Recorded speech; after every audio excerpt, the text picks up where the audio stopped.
All right, Nico, let's see what else you got for me. I know you had some more questions.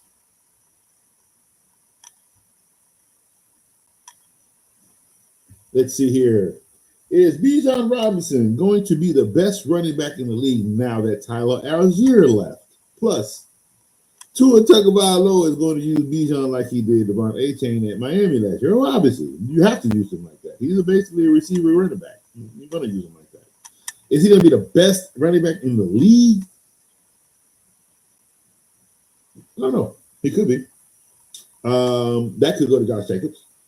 If Josh Jacobs could pick up where he left off last year. If the Bills have any chance of doing anything, they may run the ball, and that could be James Cook. Or the fact that I'm going to tell you who my sneaky number one running back might be. I got to look at everything. I see everything worked out. It might be Kenneth Walker going over there to the Chiefs. Chiefs have not had a running back in a long time. They could afford one. Now they got one on the low who just came off a Super Bowl run. Yeah, he'll get hurt. They have guys to come in when they need to. But I kind of like it. So he is actually now. Is Kenneth Walker going to be a number one top 5 running back? We got to see because he could be. He could be, depending on what running backs we're looking at. Bijan, that's tough. He has all the acclimates to be, and I get it. Tua's going to use him like he did A-Chain, but with A-Chain not the number one running back? No. But you can blame a lot of that on the quarterback. The coaching as well on the play. No, that's a tough one. That is a tough one because I don't like Tua. But I know Tua likes to lean on his running backs as well. But again, is that enough fantasy value to take him at number 1? Again, we're going to look at right now I'm going to say no. Right now I'm going to say no. I don't think he's going to be the best running back in the league this year because Tyler Algier left. I think someone else might be. But we'll have to look at schedule release. We'll look at training camp, see what comes out of training camp, and my mind can change. Right now, though, I'm going to say no. Is Mike Vrabel going to stay the Patriots after? It's so funny. Let's see. After the news with Diana Rossini filing. Let's see. It's a bad look for New England and NFL. The Patriots should get someone else. Vrabel wrecked Diana's marriage and his own at the same time. Yeah, he did. Should we be talking about this? No. But somehow your private affairs became public, my boy. And it's dirty. It's dirty. There's a child coming out of this. And marriages are being ruined, unfortunately. And the owner tried to sweep it under the rug. I'll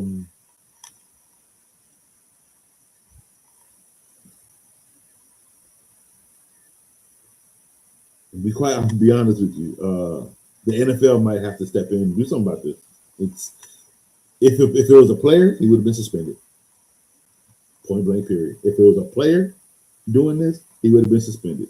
Have we heard from Steve Smith? He had him a situation. Where's Steve Smith? We see him this year in training camp. But if we don't see him this year, they took care of him. So I don't know, man. I don't know, Vrabel. You just might have ruined whatever shot you had with the Patriots and doing anything with them. Because if this is a big controversy that ends your career with the Patriots, this is gonna Drake made your bye. Like whatever confidence, whatever was like, it's all that thing is, man. It's just gonna be bad for New England, man. It's gonna be really, really, really bad.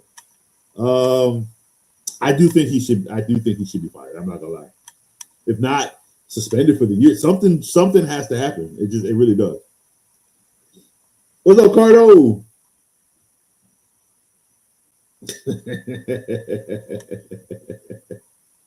Conference champions this year.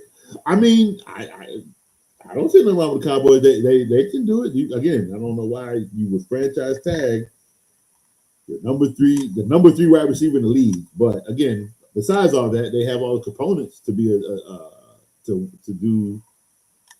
make it to the playoffs. What will they do in the playoffs? I don't know. I can't really answer for the Cowboys in the playoffs because every time they get there, they get shut down.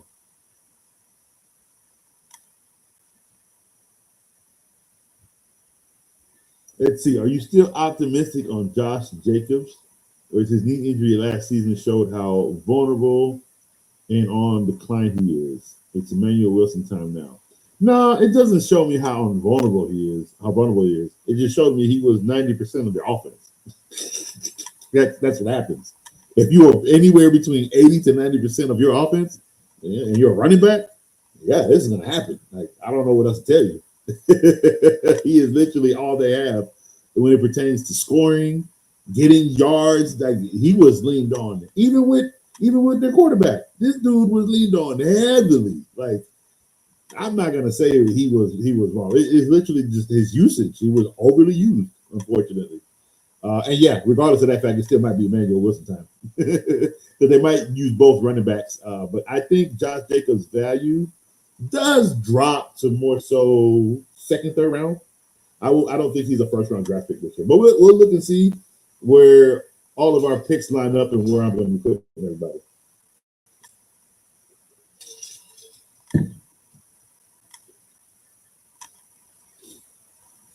All right, let's see here. According to you, you put a lot of pressure on me, Nico. Damn, bro. According to you, which is me, which team or teams are real underdogs for the 2026 season? Jags, Chargers, Rams, if Matt Stafford stays healthy, Lions, or the Texans? I didn't give him, bro. You put me on the spot, Nico, all the time. Well, I mean, didn't you win your fantasy? I guess that's why I get put on the spot, right? All right, let's see. Who does Coach believe is the underdog for the 2026 season? Now, whatever answer I give is wrong because I can't really know for sure without schedules. I got to see the schedules. I got to see, how things line up based off last year. But based off of last year,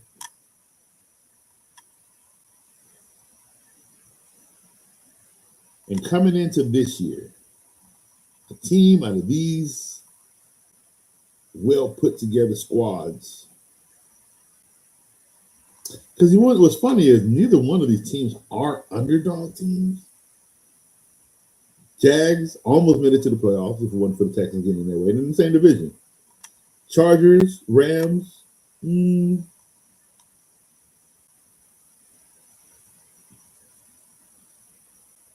are still going to be good. Chargers are actually not going to be that good. And if I'm wrong about the Chargers, they'll end up being the underdog team for that reason. But I don't think the Chargers are going to be that good this year. You know what I'm about to say?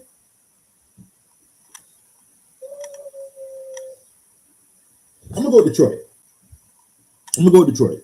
I think they'll be so undershadowed because of the Patrick Mahomes return, because of who else? What else was going on that would be in that division?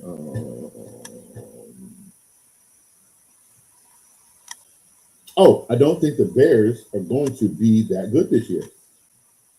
Yep, I think that division is going to either be the Lions or the Packers. Don't think the Bears are going to be that good this year.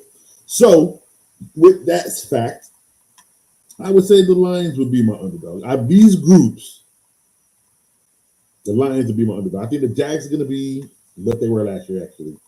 They're going to be a decent team. Maybe even a little bit better than decent. Rams are going to be pretty good. They have a pretty good team. My only issue is I didn't like the fact that they drafted not the fact that they got a quarterback. Getting a quarterback wasn't my issue.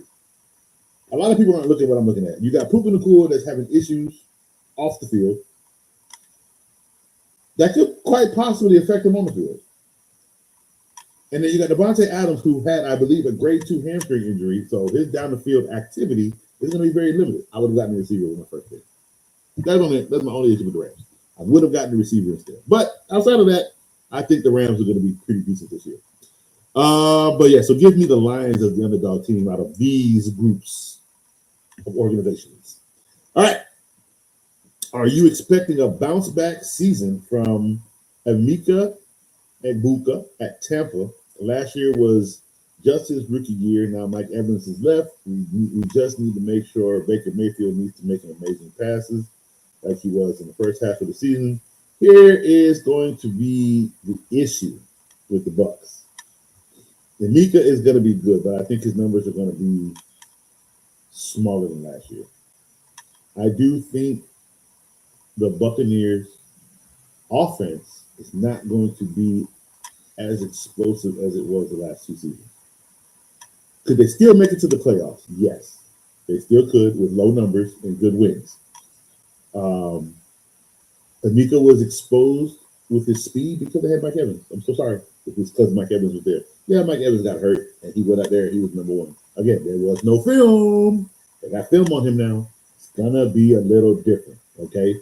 I am so sorry, but until I see you as a number one wide receiver take on a double team, you're not him. You're not him, okay?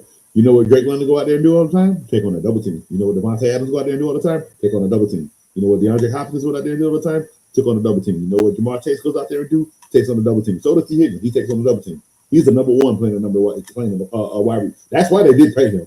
They have two number ones, if you want to be real, over there in Cincinnati.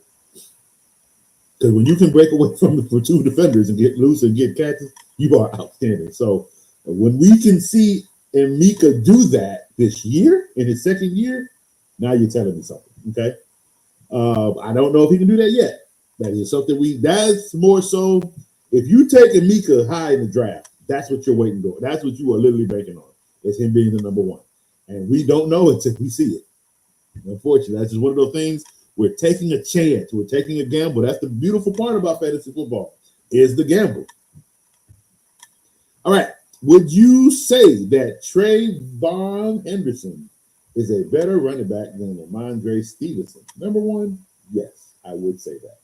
The Patriots need to use Hendy more because he was able to make the longest touchdowns for the Patriots last season. They were really reduced his play time for no reasons. Well, I'm gonna be honest with you. Due to the state of the Patriots right now, I wouldn't touch nobody. Put it this way: if you are looking to build a mock draft right now, if you're looking at fantasy football from the longevity, right? You're a goater. You do this every day in your sleep until the draft comes, right? Well, you're gonna have to figure out how to draft a team without a Patriot. Until we get more intel on what's going on, until we get an interim head coach coming in here because Babel is stepping down or whatever's going to happen, and until we see what we need to do, you just take Patriots out of the equation. You just build your team without them. So therefore, if a Patriot ends up becoming available that you can actually use in the actual draft date, hey, you had no loss as it was anyway. You got yourself a game. But as it pertains to the New England Patriots right now, my team that I love so much is ain't Brady no more. So hey, I would say right now I would eliminate any draft concept of a Patriot right now. That's just my personal opinion. All right, so our last little topic. If I can find my stuff.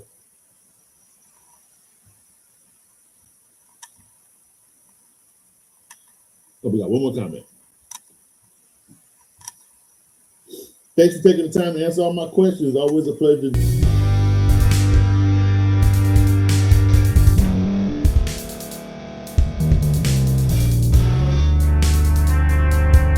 Thank you for staying to the end. If you're watching this on YouTube, please like this video, subscribe, And also hit that notification button so you can be notified next time we put out a video. If you're listening on any podcast platform, subscribe and hit that notification button, y'all, so you can be notified we put out another podcast audio. And last but not least, hit that share button. No matter what you're listening to or watching it, hit that share button and send it to somebody that you know that would love to watch this episode you just listened to. So once again, thank you for staying to the end, and we'll see y'all in the next episode.